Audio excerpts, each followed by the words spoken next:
Zee Marathi, चर्चाही होणारच। मजले तालुका हातकणंगले येथील गट क्रमांक 682 या मिळतीमधील गौण खनिज उत्खनन बेकायदेशीर असून हातकणंगले तालुक्यात अनेक ठिकाणी कमी रॉयलवरून जास्त गौण खनिज उत्खनन केलं जात आहे।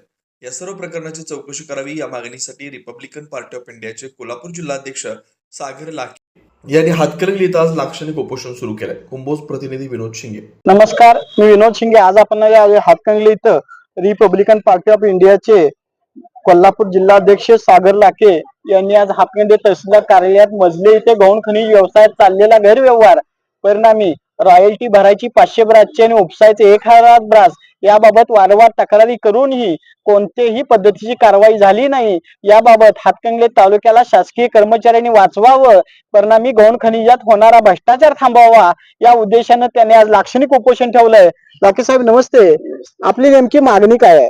आमची मागणी आहे की हातकणंगले तालुक्यामध्ये असणारा गौ खनिज उत्खनन 100 भराची रॉयल्टी, 500 भर रॉयल्टी आणि हजारो भराची रॉयल्टी उत्खनन करायचा आणि शासनाचा महसूल बुडवण्याचा प्रयत्न हा 100% चालू आहे। यासाठी 4 महिन्यापूर्वी आम्ही मजले या ठिकाणी उत्खनन चालू असलेली लेखी तक्रार देऊन सुद्धा तहसीलदार कार्यालय आम्ही वारंवार भेट घेऊन त्यांना वारंवार सांगून सुद्धा त्यांनी कारवाई केल्या नसल्याने आम्हाला लोकशाही मार्गाने आज उपोषण करण्याचा भाग पडण्यात येत आहे। आपली नेमकी मागणी काय आहे? आमची मागणी एकच आहे की 100% हा भ्रष्टाचार मुक्त झाला पाहिजे आणि शासनाची जेवढी रॉयल्टी दिली तेवढे ते रॉयल्टी त्यांनी उत्खनन केलं पाहिजे। त्याच्या व्यतिरिक्त केलं असल्या त्याच्यावर गुन्हे दाखल झाले पाहिजे आणि शासनाचा महसूल बुडता कामा नये ही आमची भूमिका आहे। असं कुठं झालंय का रॉयल्टी पेक्षा जास्त उत्खनन झाले? 100% झाले, कारण आम्ही 2-3 महिन्यापूर्वी आम्ही इचलकरंजी शहरामधील उत्खनन चालू केले असले आमच्या निदर्शन आले असल्याने आम्ही आलापक्ष बागवान आलापक्ष बारगीर या ठिकाणी उत्खनन केले असल्याने आमच्या निदर्शन आल्याने आम्ही संबंधित तहसीलदार इचलकरंजीच्या त्यांना आम्ही निदर्शन आणून दिले असल्याने त्यांनी 93,72,000 रुपयाचा दंडाचा नोटीस त्यांना दिली आहे।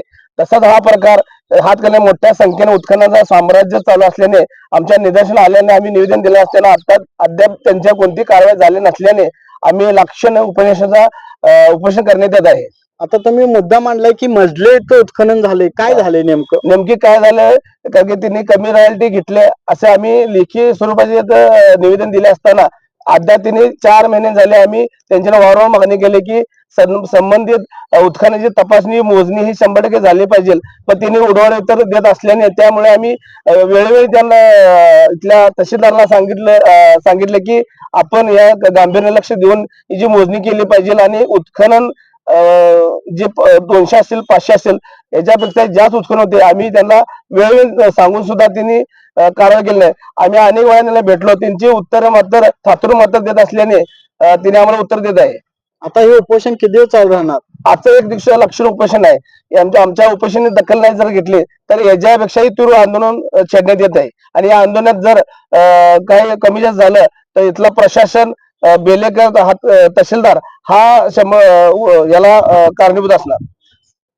मजले येथील गट क्रमांक 682 मधील गौण खनिज उत्खननाची चौकशी करण्याची मागणी सागर लाखे यांनी केलेली आहे। परिणामी सदर प्रकरणाची चौकशी न झाल्यास आंदोलन तीव्र करण्याचा इशारा त्यांनी दिलाय।